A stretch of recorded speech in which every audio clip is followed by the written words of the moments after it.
and I have served. Okay, you were a teacher. Yes, I have come a long way. Okay, just summarily from this army to the university down to the.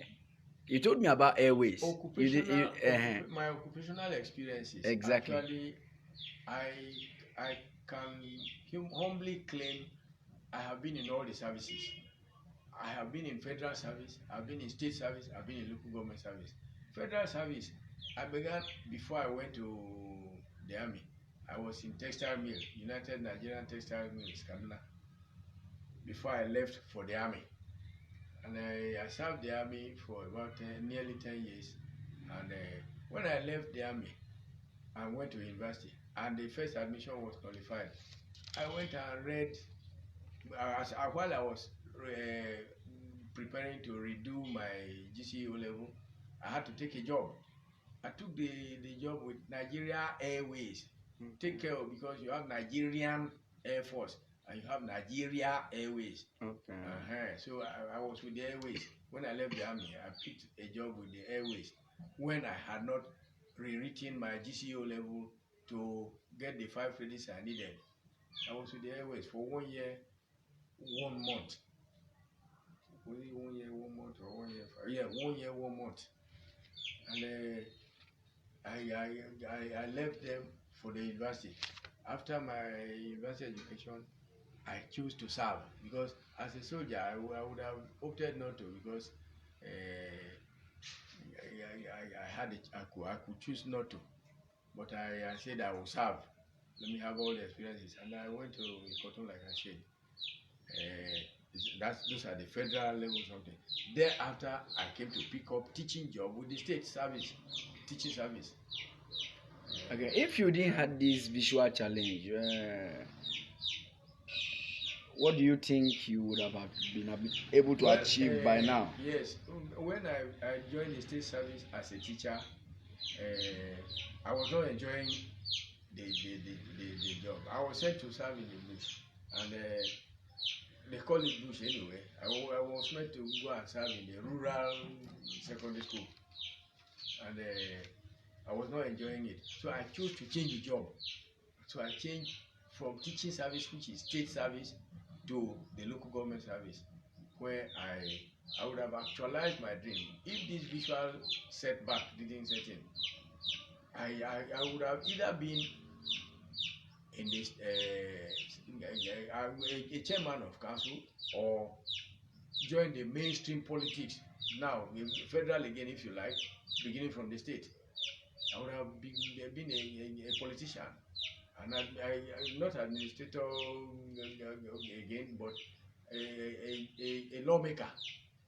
Okay, in the Senate. Yes, I would have joined the federal federal legislative body, either beginning from Reps, the House of Reps, or the Senate, depending on which one my place of birth. My people would have chosen me. The thing that frustrated my effort actually was the non-understanding of my cousin, who had the economic clout to have sponsored me. I went to tell him when I would have gone in. The nearest I went to doing it, 1999. That was 1998. I told him, I was Alpha. He had the clout. He loved me. We grew together. I was carrying his box on my slate as a primary school ABC. He was in standard 2. I was in ABC. He loved me. He liked me very much, and I went to tell him, and I did tell him I want to go in, because it was non-party platform election. He looked at me. He said, you don't take good commodity to every market. Hold on. Even my children are not there competing with you. Just hold on. I'm studying there. He didn't know that that was the right time for me. If he allowed me to go in, I would have started my political career then. And it would have been wonderful. I would have made it, because I want to serve my people, serve the people of my, but beginning from my place of birth, of course. But I assure, if I went into politics, people would have on their own said this is the man they want to go, because I like living sacrificially, doing what the people want. What is it you are storing public assets for? If they have sent you with it, you don't take it to them. In fact, that's not my life.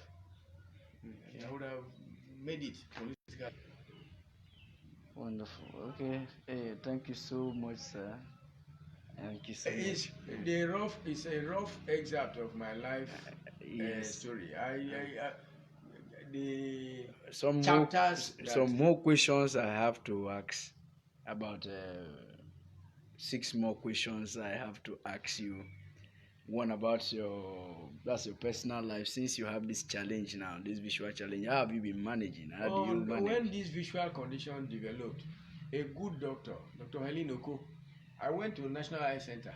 I met a professor there who would have then during Obasanjo's era. If Obasanjo had visual condition, that doctor would have the Professor Adenike Adeosi would have been the one to look at Obasanjo. That doctor saw me and he said I should go and meet my namesake, that Helen Oko was good. I should go to her back. I shouldn't come so far again for routine checks. So that I came back and went to Helen. Helen sent me to rehabilitation. She asked me, what job do you do? I said, I'm an administrator. He said, okay, go for rehabilitation. She sent me to, I was ready to go and pick PhD. Okay, you are a master degree holder right now. Yes, I went to the University of Nigeria to do Masters. Yes. In political science. But no, Master of Public Administration. Okay. Professor Emezi was my head of department. He's late now. Okay, University of Nigeria and Suka. Nigeria. Okay. So I am a Malabite and a lion. Okay. Do you sometimes feel depressed due to this condition, and how do you manage your depression? I don't. If at all you feel depressed. I don't allow myself to feel depressed. I don't allow myself to feel depressed one bit, because I believe in God. Because yes, because I am a child of God. I don't feel depressed. When I feel, when I'm alone, I don't even feel lonely. When did your challenge begin? Your visual challenge? I remember 2005. It wasn't in 2000 and in this millennium. It wasn't, but it began in the 90s. It wasn't in the 90s when I was to actually go for PhD. You couldn't see very well again. I stopped reading in 1998, but I was navigating on my own, because you could see objects but not tiny characters or letters again, until 2008 when it became worse, when I in fact had total eclipse, total blackness. But my enthusiasm about life, my spirit was not dampened. I still had faith. I still believe. I believe in God. So much so that man may go blind, God does not go blind. And his eyes are even serving me. He is leading me. So the doctor sending me for rehabilitation. I went to St. Joseph's School for the Blind at Obudu, and they taught me how to manage. Instead of, when you have problem, instead of looking for solution, you begin to fret and no. They taught me how to manage, and the people are great. If I never had to work for the family to settle, if I went that way, by now I would have perhaps picked my PhD. Okay. But I believe that instead of pursuing this academic something, you will be doctor whatever. Your family will be in jeopardy, kind of in rented quarters. No. I never had money on the ground, but the trickle that was coming in, better prepare for a better life than to channel to pump it into improving yourself. You'll be useful to society quite all right, but you can be useful to the society beginning from your family, so that you to give better start to your children. So, what's your greatest achievement in life so far? What can you To be a child of God. The greatest I can claim is that I am a child of God. Wonderful. Yes, because all of those other things, whether material or academic, whatever, they fall. Or if the guide of God were not there, if God were not there to guide me, I wouldn't have made any of those things. My greatest achievement is to be a child of God. From childhood, the Lord was guiding me. Wonderful. From childhood, and Okay. the greatest achievement is to be a child of God. Going down the memory lane of life, can you remember some events that really made you happy? Okay. I know the ones you can remember. Any few events that you just can't forget. No, the one that comes to my mind is my membership of the Nigerian Armed Forces, one of the forces, the army. Okay. I was a footballer. I enjoyed the memory of being a footballer. Okay. And the next other thrilling memory is actually the one that is still continuing. My life with my wife. Yes. My wife gives me joy. Okay. Well, can you also remember some episodes that really made you feel bad? When I don't get the understanding of people, beginning from the family, extended family circle, I had in mind to actually be useful to members of humanity, or actually beginning from my family, but failure to understand me within the extended family circle is one sad angle of my life.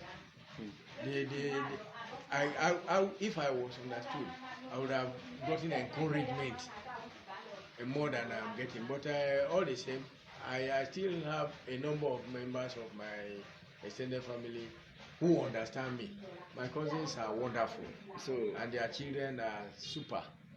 They understand me to that extent. But the wider family circle and the people, some of my seniors and extended family circle who don't understand me, that it saddens me a little bit, quite a bit. But I manage because the Lord is my shepherd. That's the joy.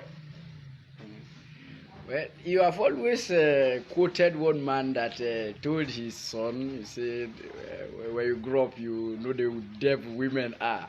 What's your perception about women and that very statement? What can you say about it? It was the great Zeke. I read in the 70s excerpt of the Odyssey of the great Zeke. He said there was a time his father was at quarrels with his mother, and he did not feel happy that his father was treating his mother that way, and he asked his father, "Why do you treat my mother that way?" And the father looked at him and said, "My son, wait until you grow up to become a man. You will know the devil that is a woman."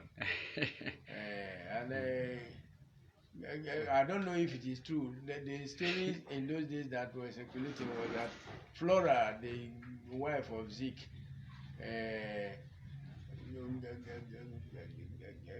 gave him headache, and it reminded everybody of what Zeke's father said to him. So, can you give us some guidelines when you want to pick a wife? If I want to pick a wife, for example, what guidelines should I follow to pick a very good wife? Well, we have wisdom from God. In this day of multifarious faith, people of various beliefs and more. If you pick a wife, start with the woman you see in the same faith with you. You will save yourself a lot of headache. The same faith with you. Okay. Make sure of one other law. Be in love. Love your wife. Make sure you love her. And if you don't have means of livelihood, don't talk about woman as a project in your life. You must be capable. Means of livelihood. You also must have a place, no matter how simple, where you are living. Okay. And lastly, be educated enough to make yourself versatile, to be capable of both teaching yourself and teaching your wife. So to have broad mind, to be able to bear, to persevere, to be patient. Okay. So I do hear you quote some philosophers that I really enjoyed your quote. And one popular one to me is that of John Plowman. I don't know whether John Plowman has seen that one. He said when your enemy turns out to be very good to you, you watch out, he wants to cheat you. So who is your most favorite? Who is your favorite philosopher? Jesus, the Lord. Yeah, what you don't want others to do to you. I was exposed to many philosophers. Okay. A number of them: Socrates, Plato, Aristotle. Those ones are good in their own, but to be simple and straightforward for people to pick. The golden rule actually is what others call it. Matthew chapter 7 verse 12. What you don't want others to do to you, don't do it to them. That's the golden rule. The laws and the prophet, the one the Lord taught. You see it written in another style, in other people's write-up. They call it the golden rule, and the Lord calls it the law and the prophet. Okay. Well, I'm coming to an end for today. I want to ask you: are you a child of God? Fully. How do you know you're a child of God? I have been properly brought up after catechism in Catholic Church. Okay. I was baptized as early as 1965, and I live prayerfully on daily basis. You pray every day? I pray, but the Lord knows. Yes. I pray every day. Before I go to sleep, I pray. As I rise, I pray. When I have problem, you people call it ministration. When I have inspiration to go to the Lord, I pray. And right now, before I came this far, there was a day I rode a bike waiting for to meet some of my compatriots at a meeting. I had an accident 2014, 11 January. And as I survived it, the mystery of that survival, I have not talked about it to anyone, but you are making me to talk. Hard quota, wide hard quota. We were on speed. The bike man was on speed. One man carrying an object hooked our vehicle behind, and as he was running faster than us, I asked my man to give him way. He a little bit gave him a space, and he pulled the rear of our bike and fell us down. The vehicle was turning. I was turning with him, of course. We went down on hard quota. the rider had a broken teeth, some tears. His passenger went down and stood up.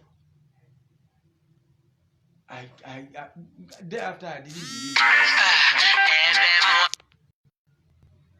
I didn't go to the grave beyond or broken any bone. Never. And when I finished that, I said, "Oh, it was time to go closer to the Lord." So I said, when I came out from the injury, or treating the injury, I went to the church. I said I was going to take my wife to the altar, and that was the beginning of the plan. If I was not saved by God, I would have gone without Can you going closer to God. who are just coming to the end? Who are your closest friends? Your friends. Adherents of my faith are Okay. closest to me. Okay. With whom I worship, they are closest to me. I have others who are equally close in the my place of birth. Those are relations. Okay. Thank you, But sir. my closest friend is the Lord Jesus Christ. Wonderful. The next closest friends begin from my wife and my children. Wonderful. God bless you, sir. Praise Thank be you. to, Let us praise be to God. we'll continue tomorrow. Praise be to God. Praise be to God. I love one name you called yourself was the British Dictionary and the Walking Encyclopedia. Are you recording that one?